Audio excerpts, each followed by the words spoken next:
बलि तू जिस महल में रहेगा तू हर दरवाजे मुझे देखेगा, मैं तेरी पहरादारी करूंगा। भगवान अपने भक्तों की पहरादारी रक्षा करते ही है। जो भगवान की भक्ति करता है भगवान उनको उसी प्रकार से प्यार देता है। भगवान एक धेले का भी कसर नहीं छोड़ता है अपने भक्तों को प्यार देने में।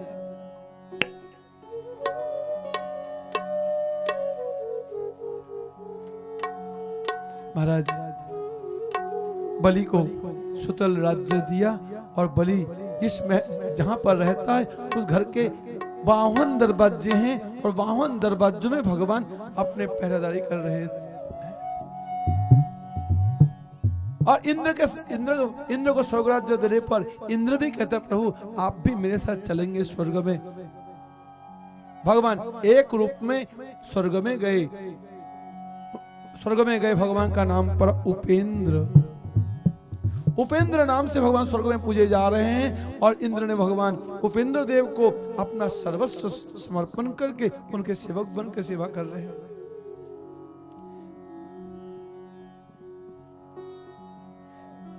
लक्ष्मी जी बोली मेरे पतिदेव कहां गए? नारद जी से पूछा नारद जी मेरे पतिदेव कहां? आपके पतिदेव सुतल में पहरादारी कर रहे हैं। राजा बलि की यहाँ चौकीदारी कर रहे हैं। चौकीदारी भगवान को अपने भक्तों की चौकीदारी करने में बहुत मजा आता है।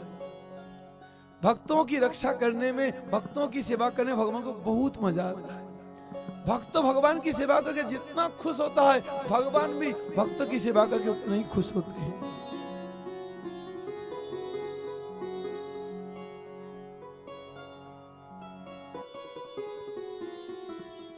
जगत गुरु माधवेंद्र पुरी जी महाराज, माधवेंद्र पुरी जी गोवर्धन में पहुंचे और गोवर्धन आन्योर गांव में जैसे पहुंचे वहां पर भगवान गोपाल देव रात्रि के समय माधवेंद्र पुरी के लिए दूध लेकर आया। दूध पिलाकर कहता है माधवेंद्र पुरी आप मेरे को निकालिए, मैं यहाँ पर वज्र नाम के द्वारा प्रतिष्ठित मैं हूँ गोपाल, और मेरे को पुजारियों ने यहाँ जंगल में छोड़ गया है।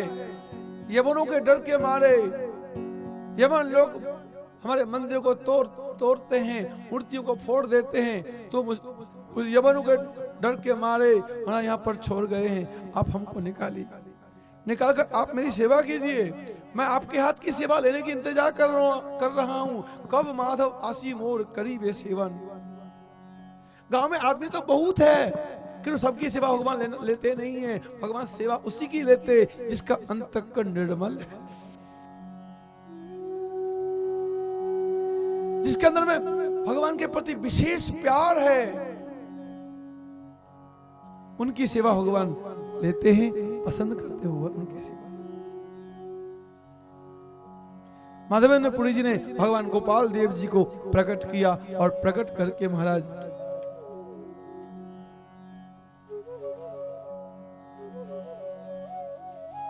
गोपाल देव की सेवा करने लगा।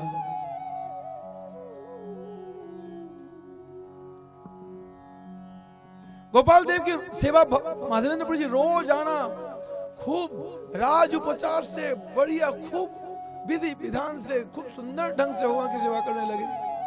ऐसे तो रोजाना ठाकुर जी का अभिषेक, रोजाना 56 भोग, रोजाना फूल बंगला का श्रृंगार, रोजाना भगवान के महाराज उपचार से आरती पूजा भोग राग सब कुछ कर रहे थे। फिर भी भगवान ने कहा माधवेंद्र पुरी तुम इतनी मेरी सेवा कर रहे हो, लेकिन तब भी मेरे शरीर में खारिश हो रखा है। खारिश बहुत देर तक मैं धूप में बरसात में मैं पड़ा रहा, मेरे ऊपर कितना मैल मिट्टी चढ़ गया था। तुमने बड़ी सेवा तो कर ली है, लेकिन अभी भी मेरे शरीर से खारिश नहीं जा रहा है।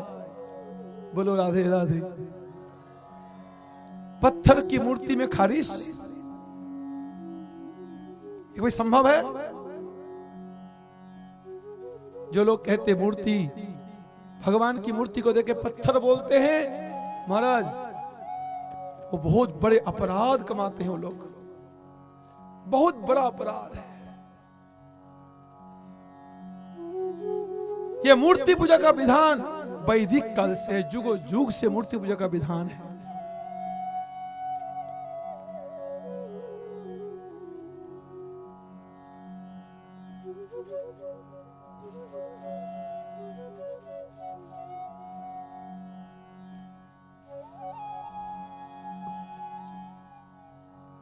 और भगवान मूर्ति का नाम विग्रह होता है। विग्रह, विग्रह का मतलब विशेष रूप से ग्रहण करते हैं।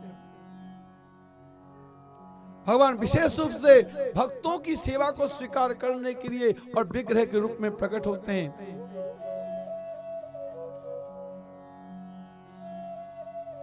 भगवान की पूजा करने का यही विधि है, वैदिक विधि। भगवान की मूर्ति का निर्माण करो, निर्माण करके भगवान की पूजा करो। भगवान कण कण में होते हुए भी, घट घट में भगवान होते हुए भी भगवान की पूजा भगवान की मूर्ति में ही करना चाहिए।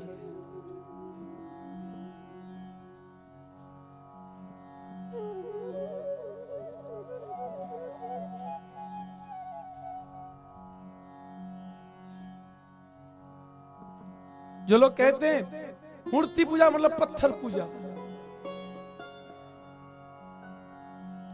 वो बिल्कुल शास्त्र विरुद्ध बात है, घोर अज्ञानपूर्ण बात है।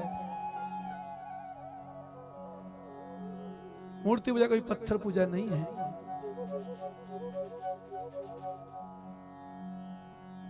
दुनिया ऐसी बावरी पत्थर पूजन जाए, घर की चक्की कोई ना पूजे, जाको पिसोखा। ये सारी बातें जो हैं हमारे शास्त्र विरुद्ध बात है। बोलो तो आप लोग जब शांतनु बिहारी के दर्शन करने जाते हो या तो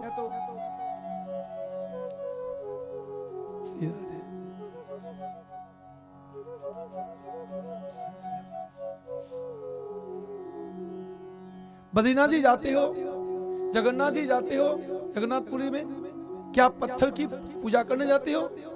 क्या पत्थर देखने जाते हो कोई?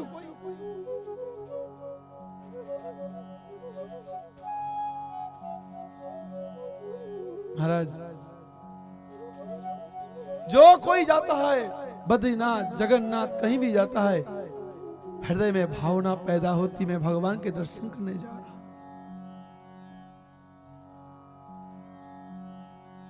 हर अंतरात्मा का साक्षी है, हर अंतरात्मा के साक्षी भगवान सब कुछ देखते, सब कुछ जानते, कौन कहां पर क्या कर रहा है।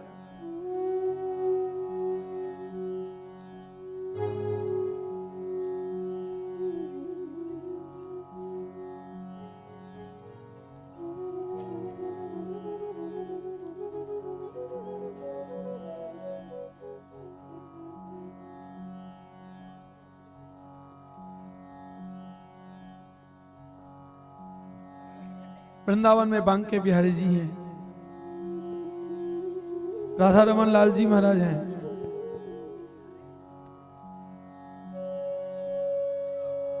गोपाल भट्ट गोस्वामी जी शालिग्राम की पूजा करते थे।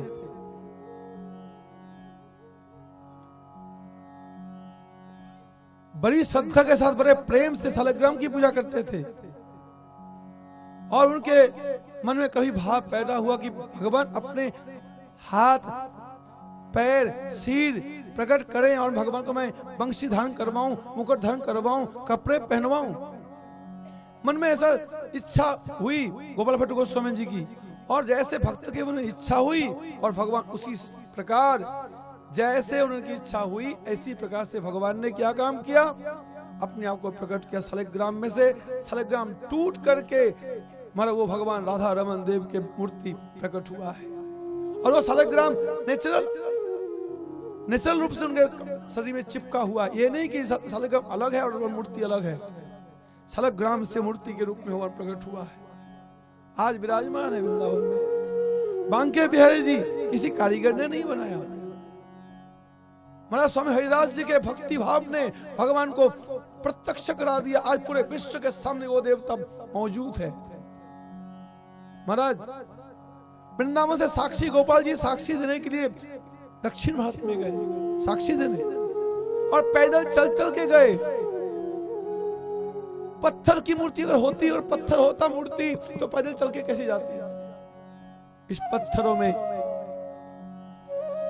ये पत्थर नहीं रह जाता। जब वेद विधि के द्वारा, वेद मंत्रों के द्वारा जब उसे प्राण प्रतिष्ठा किया जाता है, उसमें भक्तों की श्रद्धा उसमें समर्पित होती है, तो मूर्ति में साक्षात भगवान प्रकट होकर के और भगवान उसी प्रकार से भक्तों की हर सेवा को स्वीकार करते, हर प्रकार के समर्पण का फल देते हैं, भगवान करते हैं।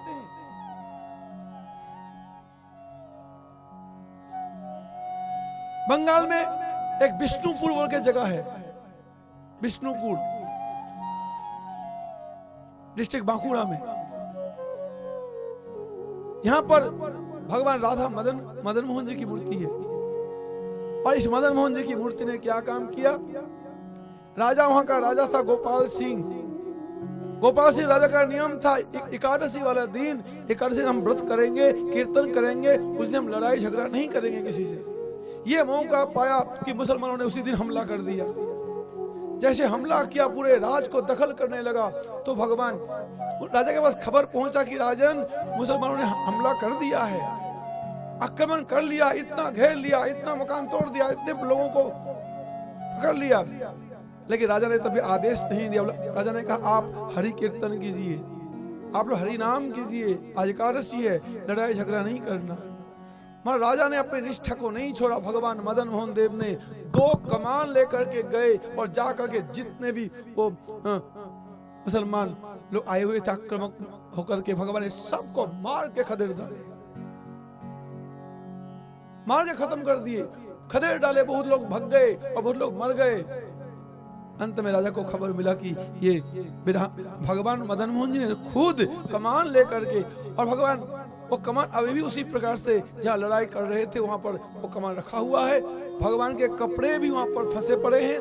भगवान मंदिर में आके खड़े हो गए। जब मालूम पड़ा कि भगवान मदन मोहन जी स्वयं भंडार में से तोप निकाल कर गए, कमान लेके गए और लड़ाई करके किया। ऐसी ऐसी घटना हमारे देश में ज्वलंत प्रमाण है। तब भी अज्ञानियों को आंखें नहीं खुलती। वो देखता हुआ भी देखता नहीं है, समझ नहीं पाता है। आप जब अपने घर में भगवान की मूर्ति रख करके उनके आगे अपना कुछ भोजन, फल, दूध, मिठाई, अन्न, सब्जी कुछ लेके जाओगे, भगवान के आगे रखोगे, उसमें तुलसी पत्ता डालोगे और भगवान से विनती करोगे, प्रभु खाओ, आओ भोग लगाओ मेरे मोहन, ऐसा भोग लगाओ मेरे मोहन, सब अमृत बन जाए, भिलेने के बेर, सुदामा के तंडुल, रुचि रुचि भोग लगाए, दुर्योधन के मेवा त्यागे, साग विदुर घर खाए, आओ भोग लगाओ मेरे मोहन। कहोगे क्या भगवान को दिखता नहीं है? क्या परमात्मा अंधे हैं? क्या परमात्मा बहरे प्रभु सुनाई नहीं देता है?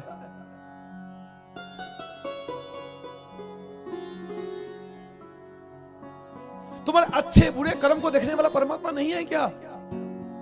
तुम कभी गलत काम करते हो कि परमात्मा को दिखाई नहीं देता है? जो अच्छे काम करो तभी क्या भगवान को दिखाई नहीं देता है?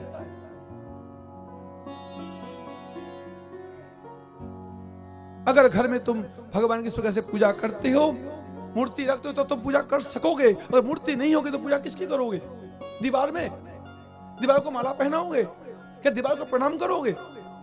आपकी भावना कहां पैदा होगी? हालांकि दीवार में भी भगवान है, किंतु भावना पैदा नहीं हो सकती। इसलिए ऋषियों ने, वेदों ने, शास्त्रों ने जो विधान दिया है वो बड़ा सुंदर, बड़ा पवित्र और बड़ा सरल तरीका दिया परमात्मा से मिलने का, परमात्मा में प्यार बढ़ाने का। जितनी सेवा करोगे भगवान की श्री मूर्ति की, उसमें आपको उतना प्यार बढ़ेगा, और प्यार जितना भगवान में बढ़ेगा उतना आपको संसार से मुक्ति मिलेगी, बंधन कटेगा, आपका दुख कटेगा।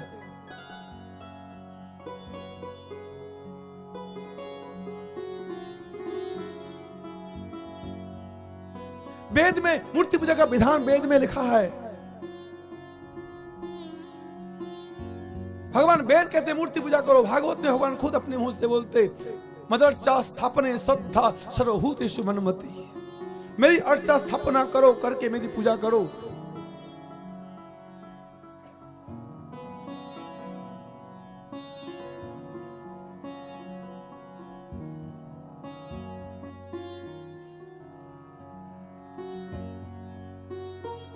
मूर्ति पूजा वैदिक धर्म है, वास्तव धर्म है।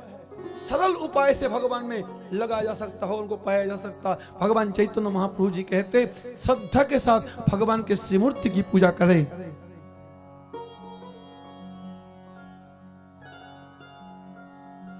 अपने प्रिय वस्तु भगवान को कहां दोगे तुम? ना पैर पर टांग सकते हो, ना दीवार पर टांग सकते हो। भगवान की मूर्ति पर आप सब कुछ कर सकते हो। बढ़िया से बढ़िया कपड़ा पहना सकते हो, बढ़िया से बढ़िया भोजन उनके आगे रख सकते हो, रख करके कह सकते हो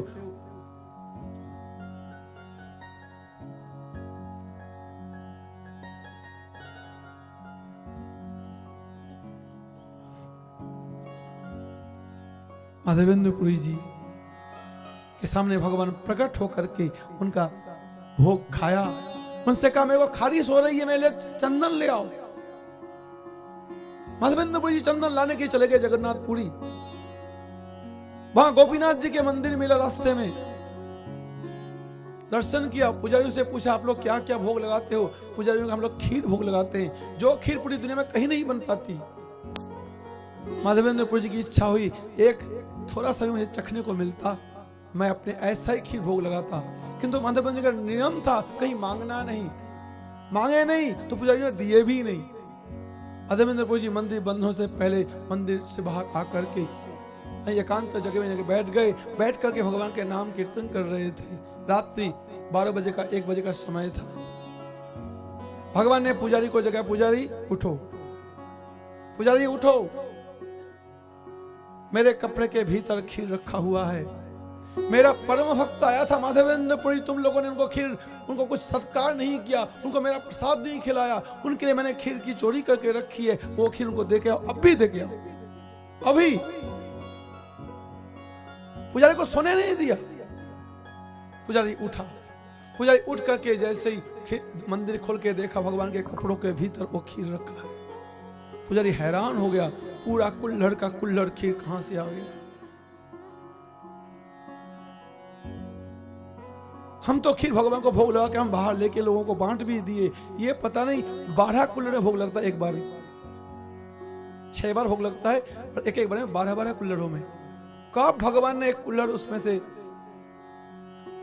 उठा के रख लिया है? और वो खीर पुजारी लेकर के माधवेंद्रपुरी जी को दिया, और जब से ठाकुर जी का नाम ही पड़ गया खीर चोरा गोपीनाथ।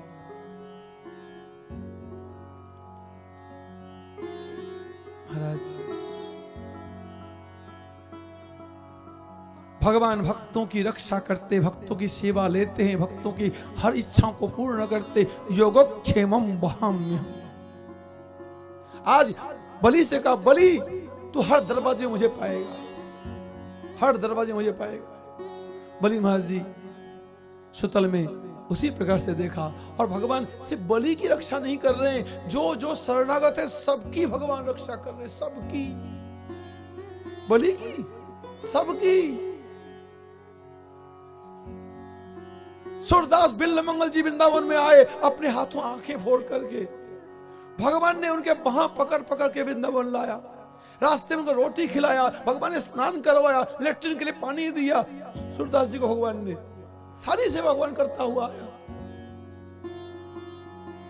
तुम कहते तो भगवान नहीं है, तुम कहते परमात्मा नहीं है, तुम्हारे में प्रेम नहीं है, तुम्हारे क्षमता नहीं भगवान से मिलने की। आइए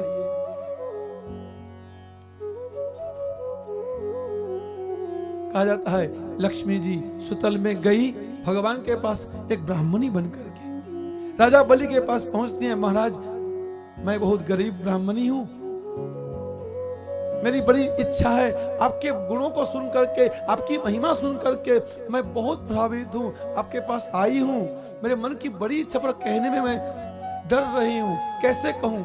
एक तमन्ना लेके आई थी, क्या मेरी तमन्ना पूरी होगी आपके पास? राजा बलि ने पूछा क्या आपकी तमन्ना बतलाइए। महाराज मेरी तमन्ना यह है कि मैं अपने बाप की इकलौती बेटी हूं, मेरा कोई भाई नहीं है, और बहनों को भाई की बड़ी तमन्ना रहती है। मुझे परमात्मा ने भाई नहीं दिया। आपके गुणों से मैं बहुत प्रभावित हूं, मैं आपके गुणों से मुग्ध हूं, एडमायरर हूं। मुझे इच्छा होती है मैं आप जैसा मुझे भाई मिलता, मैं आपकी बहन बनती, आप मेरे भाई बनते, लेकिन मैं तो हूं गरीब नहीं, मुझे आप क्या स्वीकार करोगे? राजा बलि ने कहा आप तपस्वी ब्राह्मणी और मेरी बहन बनोगी, ये तो मेरा अहोभाग्य है, आपकी सेवा मुझे मिलेगी। आप आज से मेरी बहन हो, मैं आपका भाई हूं, आप जहां मर्जी रहो, पसंद कर लो, मेरे यहाँ रहना है, कहाँ रहना है, मेरे घर में रहो, और या तो कहीं तुम्हारे घर बना दूं, बताओ। लक्ष्मी जी को राजा बलि ने इसी प्रकार से महल बना के दिया। लक्ष्मी जी रहने लगी और रहती हुई ठीक रक्षाबंधन का दिन आया। रक्षाबंधन के दिन लक्ष्मी जी कहती हैं भाई साहब जी आज रक्षाबंधन है, आओ आपको मैं राखी बांधूंगी। भाई के लिए बढ़िया बढ़िया रोजाना भोजन खिलाती रही, रोजाना कभी सूट और बुन के पहनाती हैं, कभी तो मफलर बना के देती हैं, कभी फुल खारा बना के लाती हैं पहनाती हैं, और आज कहती भाई मैं राखी बांधूंगी। ठीक है बांध। जैसे लक्ष्मी जी ने राखी बांधा और बांधने के बाद बोला, अब भाई का कर्तव्य होता है ना, बहन ने राखी बांधी तो भाई बहन को कुछ देना पड़ेगा। बोले बहन तूने मेरे को राखी बांधा है तो अब मैं भी तुमको कुछ दूंगा, क्या चाहिए बताओ, तुम्हारे कुछ भी मन में इच्छा हो तो मांग लो मेरे से। लक्ष्मी जी कहती क्या दे सकती हो, मैं जो मांगूंगी? बिल्कुल दे सकता हूं। अपने वचन को 3 बार बोलो, 3 बार दोहराओ।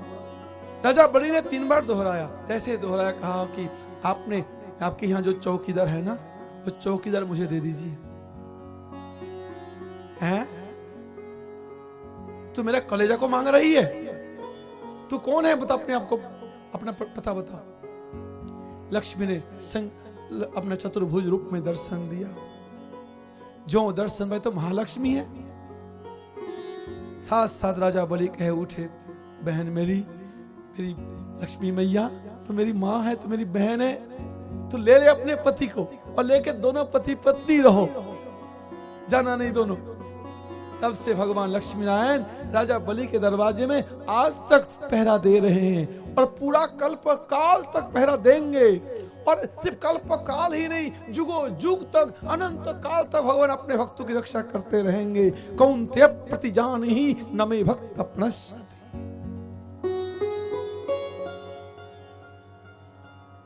इसकी अगली कथा है मत्स्य अवतार की कथा। भगवन् सतमिच्छामि हरे अद्भुत कर्मण अवतार कथा माध्यम मया मत्स्य विरंबनम। प्रभु हम भगवान के उस मत्स्य अवतार की कथा सुनना चाहता हूं। भगवान ने मछली क्यों बना? इतना मछली शरीर तो बड़ा भारी नीच शरीर है, घोर तामसी शरीर है, इसमें कोई होश नहीं रहता, ज्ञान कुछ नहीं रहता।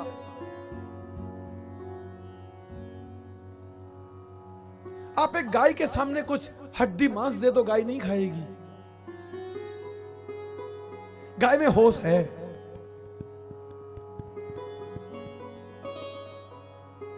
गाय में होश है, गाय का दिमाग है। कुत्ते को बुला लो, आजा, कुत्ता आ जाएगा। किंतु मछली कुछ नहीं समझती, घोर अज्ञान शरीर। वो समझती है खाने को मिल जाए छुट्टी। तो ऐसा नीच शरीर भगवान ने क्यों लिया? तो अब सुखदेव जी महाराज जी कहते हैं, परीक्षित भगवान जब जब अवतार लेता है, भगवान किसी भी प्रकार से अपने कर्मों में बंधते नहीं है। भगवान को कोई कर्म बांध नहीं सकता। भगवान अखंड अपरिच्छिन्न अनंत है, उन्हें कोई कर्म बांध नहीं सकता। वो तो संसार के बंधे हुए जीवों को छुड़ाने के लिए, दुखी जीवों को सुख देने के लिए, संसार की मजबूरियों को मिटाने के लिए उनका अवतार होता है। गो विप्रसुर साधूनाम छंदसामपि चेश्वर रक्षामिच्छन् तनुर्धत्ते धर्मस्यार्थस्य चैव हि। भगवान के अवतार का लगभग ये कारण यह होता है, गौओं की रक्षा, ब्राह्मणों की रक्षा और साधुजनों की रक्षा, वेदों की रक्षा, धर्मों की रक्षा, देवताओं की रक्षा, ये और हर जीव के जो प्रयोजन जरूरत की पूर्ण करने के लिए भगवान का अवतार होता है।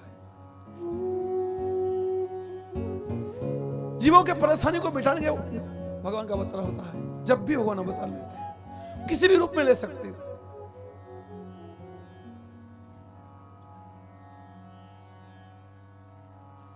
लेकिन एक दिन ब्रह्मा जी को नींद आ रही थी। वहां पर एक दैत्य पहुंचा हुआ था, हैग्रीव नाम का।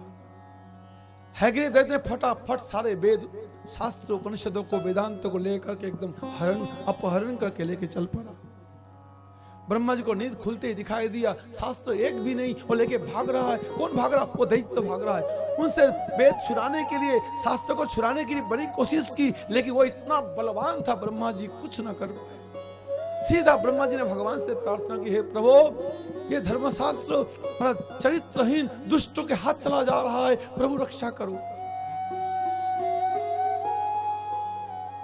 धर्मशास्त्र, ये वेद ज्ञान, ये ब्रह्म ज्ञान, ये दिव्य ज्ञान किसी चरित्रहीन नालायक नास्तिक के हाथ चला जाएगा तो उसका सर्वनाश हो जाएगा। उससे देश का बहुत बड़ा नुकसान होगा, बहुत बड़ा नुकसान।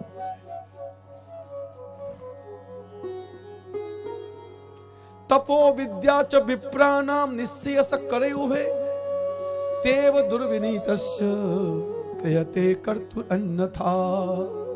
तपस्या और विद्या, ये दो चीज सबके लिए कल्याणकारी होती है, किंतु चरित्रहीन नास्तिक पखंडी के पास अगर तपस्या चली जाए और विद्या चली जाए तो वो अपना तो सर्वनाश करेगा ही, साथ साथ पता नहीं दुनिया के हजारों लाखों करोड़ों लोगों का बर्बाद कर देगा। इसका प्रमाण आपको मैं सुनाता हूं। आज से लगभग 150 साल पहले जगन्नाथपुरी में एक योगी बाबा आया, उसका नाम था बिस्किशन। और बिस्किशन योगी इतना बड़ा योग सिद्ध हुआ कि पूछो मत। हर मजबूरों की समस्याओं को, मजबूरियों को वो मिनटों में समाधान देता था। किसी को कैसी बीमारी है, योगी बाबा के पास चले जाओ, वो थोड़ा सा राख विभूति देगा, खा लो, मिनटों में ठीक। किसी को नौकरी नहीं मिल रही है, उनके पास जाओ, वो कुछ राख दे देगा, नौकरी लग जाएगी। शादी नहीं हो रही है, उनके पास जाओ, आशीर्वाद लेके उसी दिन शादी हो जाएगी। संतान नहीं हो रही है, संतान के आशीर्वाद से फटाफट संतान होगा। वो ऐसा योगी हर मजबूरों की मजबूरियां मिनटों में समाधान करने वाला। आखिरकार जगन्नाथपुरी के लोगों ने उनको भगवान मानना शुरू कर दिया। उनका भगवान मानना शुरू कर दिया। वो भी कहता मैं भगवान हूं। लोग जो जगन्नाथपुरी के लोग जगन्नाथ जी के परम भक्त होते हैं, बड़े बड़े भक्त होते हैं, वो जगन्नाथ जी को कुछ नहीं समझते, किंतु महाराज बिस्किशन जोगी के प्रभाव में आकर के लोगों ने जगन्नाथ जी को भूल करके उन्हीं को भगवान मान लिया। वो कहता था जगन्नाथ क्या करेगा तुम्हारा, जगन्नाथ के आगे सिर फोड़ लो, कुछ नहीं देगा जगन्नाथ, मैं दूंगा, मेरे पास। और देता था, लोग जाते थे, देता था। हर समस्या का समाधान मिनटों में देता था, मिनटों में, 2 दिन 4 दिन नहीं, मिनटों में हर समस्या का समाधान। इतना बड़ा योग सिद्ध योगी। और उनको तो जहां स्वार्थ सिद्ध हो, फिर लोगों ने उनको भगवान बोलने में देरी कहां लगाना। जहां चमत्कार वहां तो नमस्कार मिनटों में। लोगों ने उनको भगवान बता दे, परमात्मा बता दे, कोई देरी नहीं लगाता है। नहीं जी साहब जी, आप ही परमात्मा हो जी, आप ही भगवान हो जी। और वो भगवान बन गया। महाराज जगन्नाथपुरी में जगन्नाथ जी का मंदिर खाली हो गया। सब बिस्किशन जोगी को भगवान मानते हैं। करते करते क्या हुआ, अब योगी राज बिस्किशन देव कहता मैं तो भगवान बन गया हूं और मेरा यहां पर मार्केट एकदम तैयार हो गया है, अब मैं जो मर्जी करूं। महाराज ये जो इंद्रियां है ना इतनी प्रबल है, मन इतना बड़ा बदमाश है। भगवान तुम बन जाओ देवता, तुम बन जाओ भगवान, तुम बन जाओ परमात्मा, ये मन तुमको पता नहीं तुम्हारी क्या ऐसी तैसी करे, कोई हिसाब किताब नहीं है। उसके मन में विकार पैदा हुआ, देखता है सुंदर सुंदर स्त्रियां आती हैं, क्या उनका चेहरा है, क्या उनके शरीर है, आहा। मन में काम का विकार पैदा हुआ, कहता मैं भगवान हूं, मैं रासलीला करूंगा। हाँ जी, आप स्त्रियां रात को मेरे पास आ जाएं। उसने स्त्री को बुला करके रासलीला शुरू कर दिया।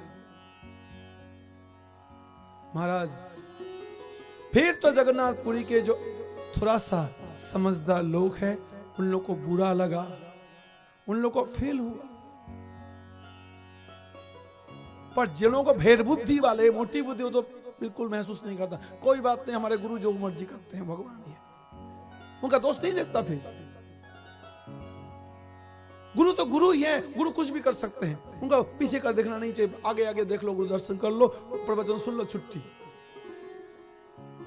महाराज कुछ भेड़ चाल वाले लोग होते हैं इस प्रकार से, वो तो उसी को मान गए नहीं, ये मेरे कुछ भी है।